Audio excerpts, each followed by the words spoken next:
నీకోసం part 7 video మీకు ఎలా అనిపించింది అనేది ప్లీజ్ కామెంట్ చేయండి. మీ ఉద్దేశాన్ని మాకు తెలియజేయండి.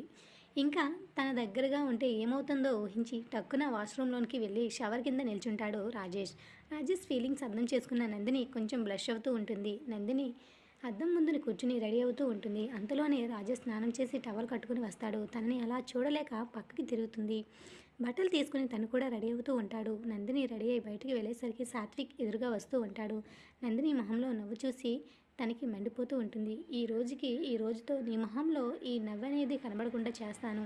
తనోజను నాకు కాకుండా చేశారు. సారిక ప్రేమ కూడా కాదన్నారు. అలాంటిది మీ ఇద్దరి జీవితంలో మర్చిపోలేని శిక్ష వేయాలని నేను ఎప్పుడో డిసైడ్ అయ్యా. అది ఈ రోజుతో నెరవేరబోతుంది అని సాత్విక్ మనసులో అనుకుంటూ కిల్లింగ్ స్మైల్తో మనసులో అనుకుంటూ ఉంటాడు. నందుని చూసి నందు మాత్రం అవేమీ పట్టనట్టుగా సాత్విక్తో సౌమ్యంగానే మాట్లాడుతూ తనను తీసుకుని పార్టీకి వెళ్తుంది. తనుజ నందిని డ్రెస్ చూసి వావ్ వదనా, నీ డ్రెస్ చాలా బాగుంది, ఏంటి సంగతి అని కళ్ళెగరేస్తూ ఉంటే నందిని సిగ్గుపడుతూ ఉంటుంది. ఏంటి అన్నీ తెచ్చాడా అని అడుగుతూ ఉంటుంది తనుజ. అవును, నేను శారీ తీసుకున్నా, కానీ అని ఈ డ్రెస్ తీసుకుని వచ్చాడు, బాగుందా, బాగానే ఉందా అని తనని తాను చూసుకుంటూ అంటూ ఉంటుంది. సూపర్గా ఉందోదినా, నాకు తెలుసా పార్టీలో మొత్తం నువ్వే సెంటర్ ఆఫ్ అట్రాక్షన్ అనుకో, అంత సూపర్గా ఉన్నావు.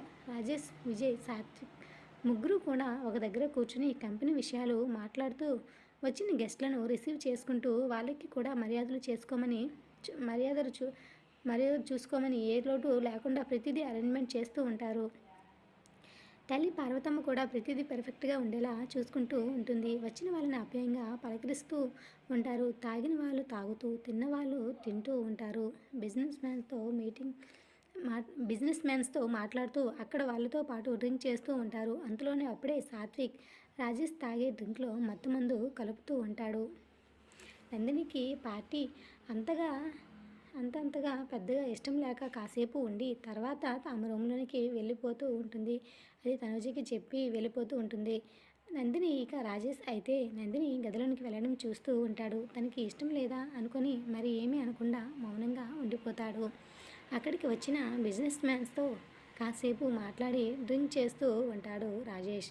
ఇక నెమ్మదిగా ఆ మందు పవర్తో తనకి మైకం కమ్ముతూ ఉండగా తనకి కూడా ఏదో అనిపించి తన గదిలోనికి వెళ్తూ ఉంటాడు. రాజేష్ని చూస్తూ ఉన్న సాత్విక్, వెళ్ళండి, ఈ రోజుతో మీ ఇద్దరి జీవితాలు ఎలా మారుతాయో మీకు కూడా తెలియదు. మీ ఇద్దరి మధ్య సంతోషం చెరిగిపోతుంది.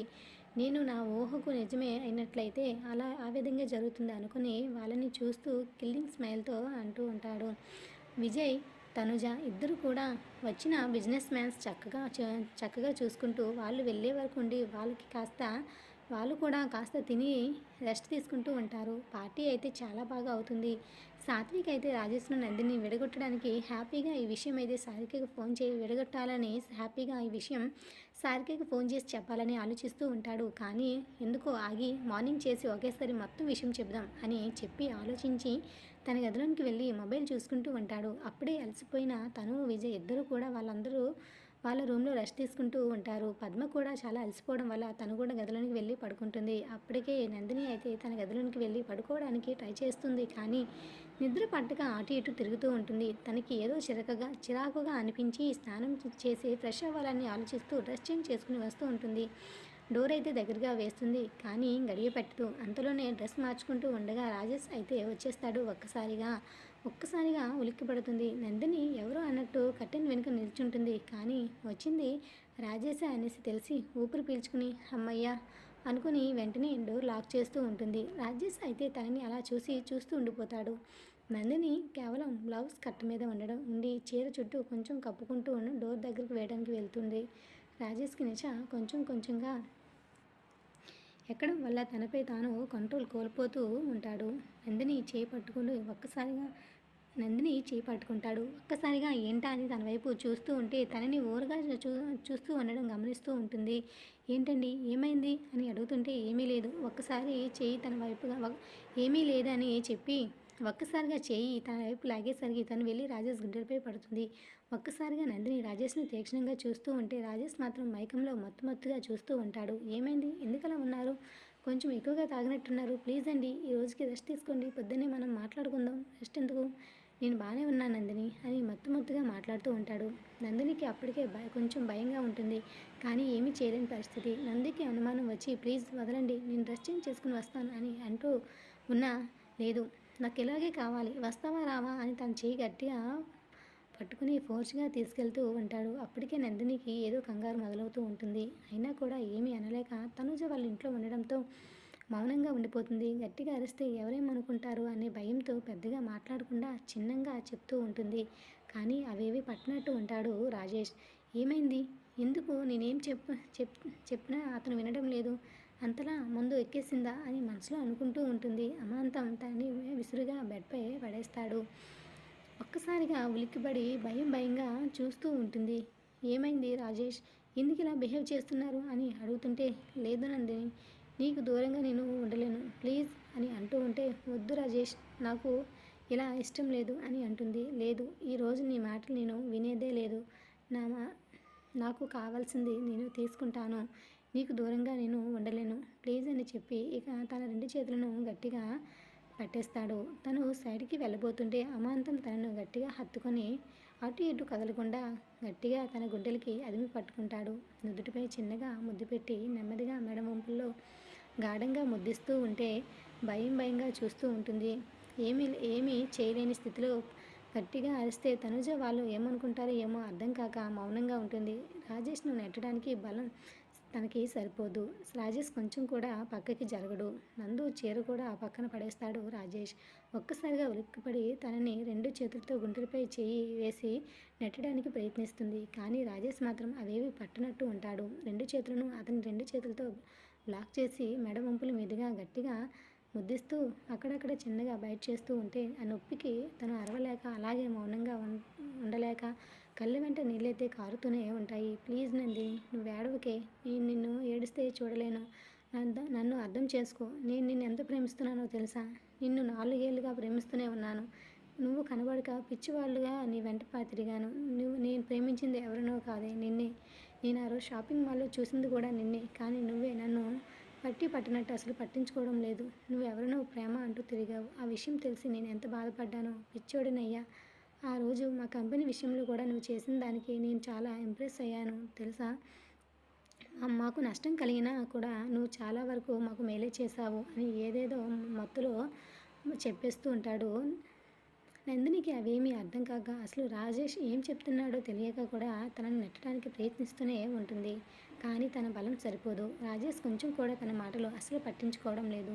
ఇక ఏమీ చేయలేక మౌనంగా ఉంటుంది. అలా అని ఆ బాధను తను భరించలేదు. ఇది జీవితాంతం మచ్చలా ఉండిపోతుందని ఏమో అని మనసులో ఆవేదన తొలిచేస్తూ ఉంటుంది. చూస్తూనే తన రెండు చేతులు రాజేష్ నందిని కళ్ళల్లో ఉన్న నీటిని తుడుస్తూ, నువ్వు నా బంగారంవే, నీ కళ్ళల్లో నేను నీళ్ళు ఎప్పుడు చూడకూడదు, నిన్ను అలా చూస్తూ ఉంటే నా మనసు ఎంత రోధిస్తుందో, నువ్వు అలా బాధపడకు అని అంటూనే తన పెదాలను అతని పెదాలతో లాక్ చేసి గాఢంగా ముద్దిస్తూ ఉంటాడు. తనని ఎంత గింజుకున్నా వదిలిపెట్టడు. తన వీపుపై కొడుతూ గింజుకుంటూ ఉన్నా అసలు అదేమీ పట్టనట్టుగానే ఉంటాడు. తనని అమాంతం ఆక్రమించుకుని ఎంత మొరపెట్టినా కూడా వదలకుండా అక్కడ నుండి అక్కడక్కడ పంటికాట్లతో గట్టిగా కొరుకుతూ చాలా ఇబ్బంది పెడుతూ ఉంటాడు రాజేష్. కానీ రాజేష్ కావాలని అలా చేయడు. నందిని ఎప్పుడు బాధ పెట్టాలని చూడడు. ఎందుకంటే నందిని 4 ఏళ్ళుగా ప్రాణం కంటే ఎక్కువగా ప్రేమిస్తూ వచ్చాడు.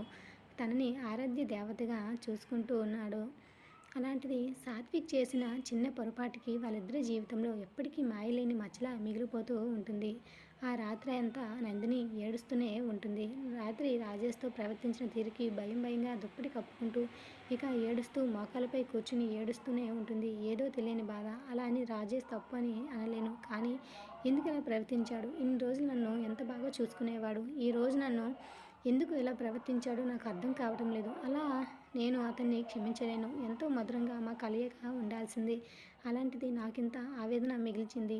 నా జీవితంలో మర్చిపోలేని మచ్చగా ఉంటుంది. ఇది మర్చిపోలేని మచ్చగా ఉంటుంది.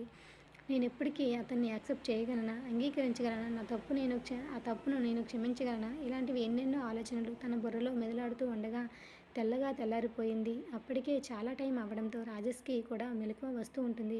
రాజేష్ చిన్నగా కళ్ళు తెరిచి చుట్టూ చూస్తూ ఉంటాడు. ఇటు పక్క నందిని బెడ్షీట్ కప్పుకొని ఏడుస్తూ ఉంటుంది. ఏదో అయ్యిందని అర్థమై ఏమైంది అని టక్కున లేచి అడుగుతూ ఉంటాడు.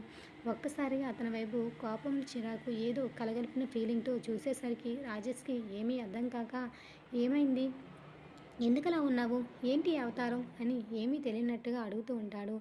కానీ నిజంగానే అసలు రాజేష్కి అసలు ఏం జరిగిందో నిజంగానే తెలియదు. మత్తు ప్రభావం వల్ల అతను అలా చేశాడు తప్ప తనకి చేసింది ఏమీ అసలు గుర్తు ఉండదు. అందుకే ఏమైంది అన్నట్టు ఏమీ తెలియని వాడిలా అడుగుతూ ఉంటాడు రాజేష్.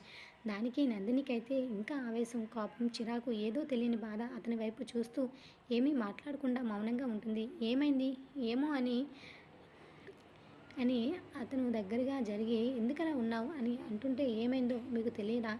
రాత్రి ఎంత ఘోరంగా ప్రవర్తించారో తెలీదా? నేను ఏమీ అనలేకపోయాను. అలానే గట్టిగా ఏమంటే తను వాళ్ళు ఏమనుకుంటారో అనే బాధ. ఎవరైనా వింటే ఏమవుతుందనే ఇది.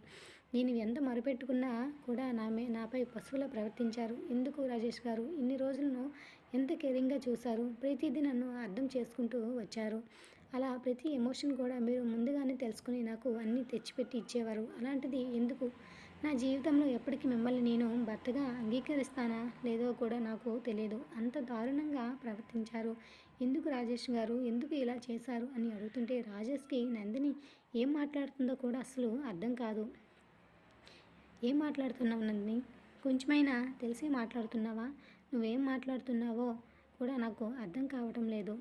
ఓ లే అది కూడా ఇప్పుడు నేనే చెప్పాలా? దారుణాన్ని కూడా ఇప్పుడు నా నోటితో నేనే చెప్పాలన్నమాట. చెప్పుకోవాలని అనుకుంటూ ఏడుస్తూ ఉంటుంది.